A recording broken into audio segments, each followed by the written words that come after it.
Shalom Bapak Ibu dan Saudara sekalian. Tadi kita sudah lihat dan dari tayangan ya, itu tadi letaknya ada buah melon di atas rooftop GKI Sorogenen. Kita sebut aja, karena di rooftopnya GKI Sorogenen kita sebut aja Soge Farm gitu ya. Nah, melon itu tadi di atap Sorogenen itu ada dua, yang di atapin itu kita tanamin melon untuk apa? Yang sebelah yang tidak diatapin kita tanamin cabai organik. Nah, ini melonnya melon hidroponik gitu ya, hidroponik. Ada melon hidroponik. Nah, sebelum kita baca firman dan bercerita lebih lanjut tentang melon, kita akan sama-sama terlebih dahulu berdoa. Mari kita berdoa. Bapa di dalam surga, terima kasih untuk hari ini kami boleh bersama-sama dengar-dengaran dan belajar akan firman Tuhan mengenai buah roh. Mohon Tuhan menyertai acara hari ini, mohon Tuhan berkenan untuk membukakan hati kami, pikiran kami, maupun jiwa kami untuk siap mendengarkan firman-Mu dan belajar tentang firman Tuhan. Terima kasih Tuhan, di dalam nama Tuhan Yesus Kristus kami berdoa. Amin. Ya.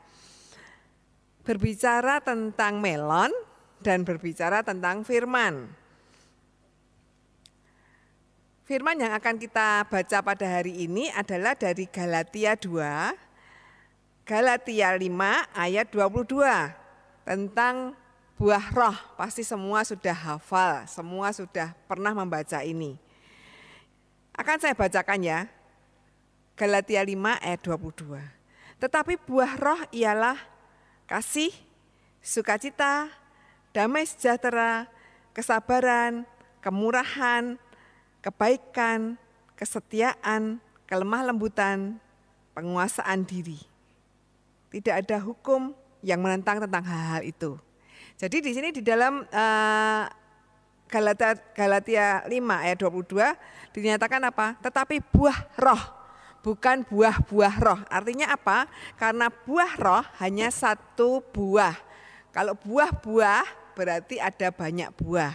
Nah, seperti tadi ilustrasi, buah roh berarti ada satu buah. Jadi bukan 9 ya, tadi kan ada kasih, sukacita, kemurahan, kelemah lembutan, penguasaan diri dan lain-lain. Itu bukan berarti ada 9, tadi bukan berarti ada 9 buah, tetapi satu buah, anggap aja 9 rasa gitu. Nah, sama seperti saya belajar dari hidroponik di Soge Farm, melon itu buah melon ya, buah melon. Pada waktu kemarin Pentakosta ada unduh-unduh, ada Thanksgiving, ada persembahan pertama atau persembahan sulung dari atapnya Sorogenen, ada persembahan buah melon 2. Kebetulan ketika dipecah, rasanya ketika saya ditanya, rasanya bagaimana Bu? Rasanya hampir tidak seperti melon. Mengapa? Karena manis dan sangat amat manis sekali. Juga teksturnya, kriuk-kriuknya itu sangat kriuk-kriuk gitu ya. Hampir tidak seperti melon karena manis sekali. Nah, sama seperti itu saya tanya, kenapa kok bisa manis?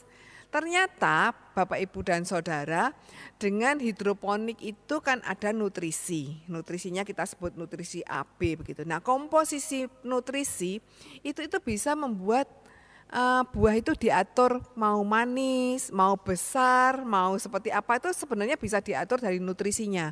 Nah, ketika saya belajar dari melon hidroponik tadi dan ketika membaca buah roh, ada 9 rasa, kasih, sukacita, damai sejahtera dan yang lain-lain. Sebenar-benarnya saya hubung-hubungkan, otak-atik gantuk begitu ya. Kalau buah hidroponik sebenarnya bisa diatur tingkat kemanisannya, diatur tingkat gedenya, karena ini yang mengelola adalah Titi ya. Titi itu salah satu jemaat Sorogenen yang sekolah di pertanian. Seringkali diukurin ini buahnya, mau diameternya berapa begitu, ternyata bisa dibuat mau jadi gede, mau jadi sebesar apa, mau berapa lama, mau rasanya seperti apa, ternyata bisa dibuat dengan nutrisinya. Nah, kembali lagi ke dalam buah roh. Buah roh itu ada 9 rasa, ada kasih, sukacita, damai sejahtera. Nah, kalau ini tidak ada, misalkan ada salah satu yang kurang, saya lagi belajar dari tadi hidroponik sebenarnya bisa diatur, bisa ditambahkan. Ketika kasihnya tidak ada, rasanya mesti akan berbeda. Ketika sukacita enggak ada, itu rasanya juga buah rohnya akan berbeda. Beda dengan yang satu buah dengan 9 rasa ini akan ada rasa yang disebut buah roh itu tadi. Begitu ada 5 yang enggak ada, nah apakah rasa buah rohnya yang 9 rasa itu jadi nampak seperti buah roh? Begitu kan. Nah dari belajar itu, saya belajar lagi di Alkitab yang lain.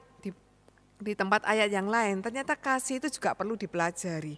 Bagaimana kita cara menambahkan kasih, seperti tadi kan, menambahkan nutrisi. Kasih itu bisa belajar, bukan tiba-tiba kita bisa mengasihi itu ternyata enggak. Di dalam Alkitab itu bagaimana cara kita mengasihi dari, kalau belajar mengasihi ya, mengasihi dari lingkup yang paling mudah dikasih dulu siapa? Yang paling mudah dikasih adalah anak. Ya caranya mengasihi, yang paling mudah dikasih dulu mengasihi anak, tambahkan kasih kepada anak. Diperluas lagi kasihnya. Tambahkan lagi kasih kepada siapa? Oh, kepada teman-teman atau saudara terdekat. Itu kita mudah mengasihi saudara terdekat. Ternyata kasih itu perlu dipelajari dan ditumbuhkan, sama seperti nutrisi itu ada perlu ditambah-tambahkan. Sesudah bisa mengasihi saudara yang terdekat, kembangkan lagi dengan mengasihi apa? Teman. Setelah mengasihi teman, oh masih gampang itu mengasihi teman ya. Tambahkan lagi kepada lingkup yang tidak kita kenal. Contoh nih, lingkup yang tidak kita kenal, tapi bagaimana cara lebih mudah mengasihi? Kita lihat, oh yang di sana membutuhkan, contoh nih, teman-teman yang tidak kita kenal tetapi dia sedang kebanjiran gitu, itu kita belajar memberikan kepada yang tidak kita kenal tetapi yang sedang membutuhkan. Itulah cara menambahkan nutrisi kasih, belajar. Nanti sampai pada akhirnya kita belajar lagi bagaimana mengasihi musuh. Jadi nggak bisa langsung bisa kita mengasihi musuh. Tapi kalau kita belajarnya dari step begitu, kayak tadi tambahkan nutrisi sedikit, nanti lama-lama otot kasih kita itu kuat. Sehingga ketika satu saat harus mengasihi musuh itu sudah tidak seberat ketika tiba-tiba harus mengasihi musuh. Tapi kalau kasih dilatih akan lebih mudah lagi mengasihi musuh. Demikian juga dengan sukacita. Bagaimana sih caranya kita selalu sukacita dan bergembira? Nah saya ini belajar nih dari teman. Paling gampang kalau kita bisa gembira dan bersukacita dengan apa? Dengan ngumpul dengan orang-orang yang sukacita, nonton lawak, nonton berkumpul dengan orang-orang yang bergembira itu juga mudah membuat kita bersukacita gitu. Dan nanti akan sukacita kita akan mudah tersenyum, mudah sukacita, mudah gembira. Damai sejahtera juga begitu ternyata. Semuanya ternyata bisa dipelajari. Jadi seperti buah tadi, nutrisi kalau mau kasihnya digedein, tambahkan misalkan nutrisi kasih, nutrisi yang membuat sukacita besar, nutrisi yang membuat damai sejahtera besar, nutrisi yang membuat sabar besar juga begitu. Sabar itu dimulai dari yang gampang-gampang, sabar kepada yang tadi lingkungan terdekat, lingkungan yang makin angel, begitu itu cara menambahkan sukacita, menambahkan nutrisinya tadi. Kemurahan, ya ini saya mau cerita juga tentang kemurahan. Kemurahan itu dekat sekali dengan memberi. Ternyata memberi itu juga dipelajari. Nah di GKI di GKI Sorogenen. Saya seringkali bercerita karena ada teman-teman dari GKI, mungkin Karangsaru saya belajar dari teman Purnomo, namanya Purnomo dari GKI Karangsaru. Memberi itu juga perlu dilatih begitu ya. Dilatih waktu itu beasiswa, bagaimana cara memberi yang mudah begitu tuh ya, berikan dari apa yang kita punya atau malah berikan dari dari kelebihan kita. Katanya dia tuh lebih jelas lagi, apa yang membuat kamu jadi miskin itulah berikan begitu ya. Jadi waktu itu kita komitmen untuk beasiswa, berikan dari kelebihan kita itu gampang. Lalu caranya lagi diperluas, bagaimana membuat kemurahan, tambahi kemurahan itu dengan komitmen atau tambahi lagi dengan yang rasa yang lain, kesetiaan. Belajar mendisiplin diri, misalkan ambillah di Sorogenen mudah kalau belajar. Ada persembahan mingguan, ada persembahan bulanan. Nah bagaimana kita belajar memberi bulanan nggak perlu 1/10 begitu ya. Dari latihan berapa dulu dengan sukarela, tambahkan lagi sampai nanti akhirnya 1/10 pun sudah bukan hal yang sulit untuk kita belajar memberi. Kesetiaan juga begitu, diatur dari setia hal-hal yang kecil, Alkitab juga mengatakan akan jadi setia hal yang besar. Nah, hari inilah kita belajar buah roh dan bagaimana meningkatkan 9 rasa itu menjadi optimal. Sama seperti tadi belajar hidroponik, tambahkan nutrisi-nutrisi, kita sudah tahu kan caranya. Menambahkan sedikit demi sedikit dari apa yang kita bisa, nanti otot kita akan terlatih.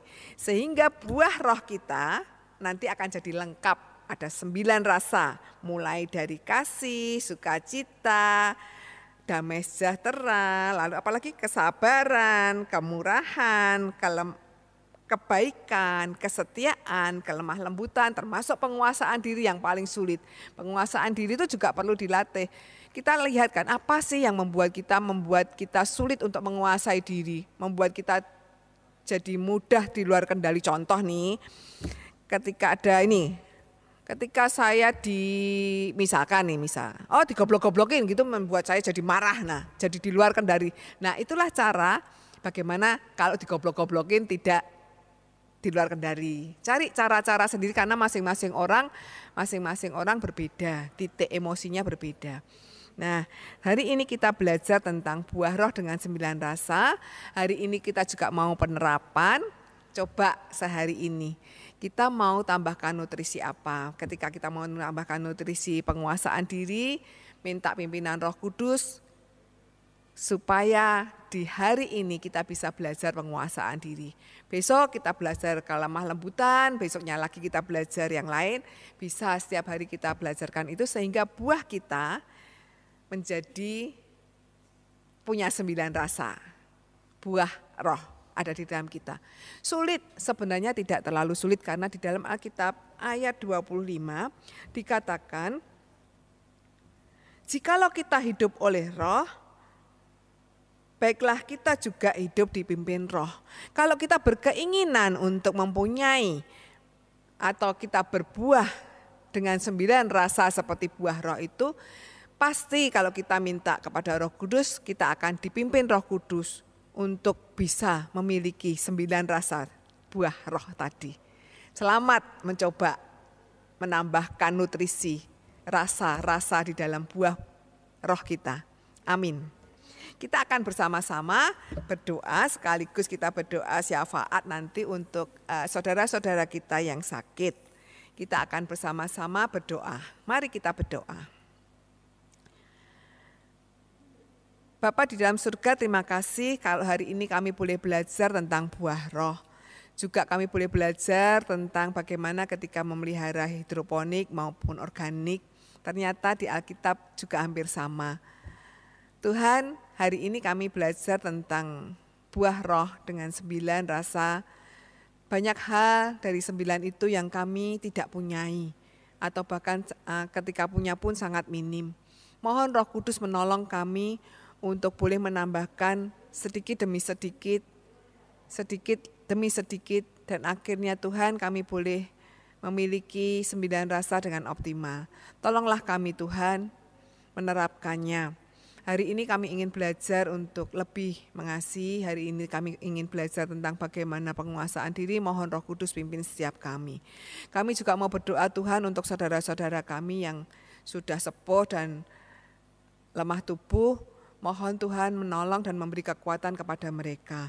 Kami berdoa Tuhan untuk Ibu Suratmi. Kami berdoa untuk Bapak Heru Kusmanto, untuk Ibu Suparmi, untuk Bapak Kusnanto, Ibu Suhardi, Ibu Tante Tesinwa, Ibu Lusuliang, dan Ibu Sumarmi. Mohon Tuhan menolong mereka yang sudah usia.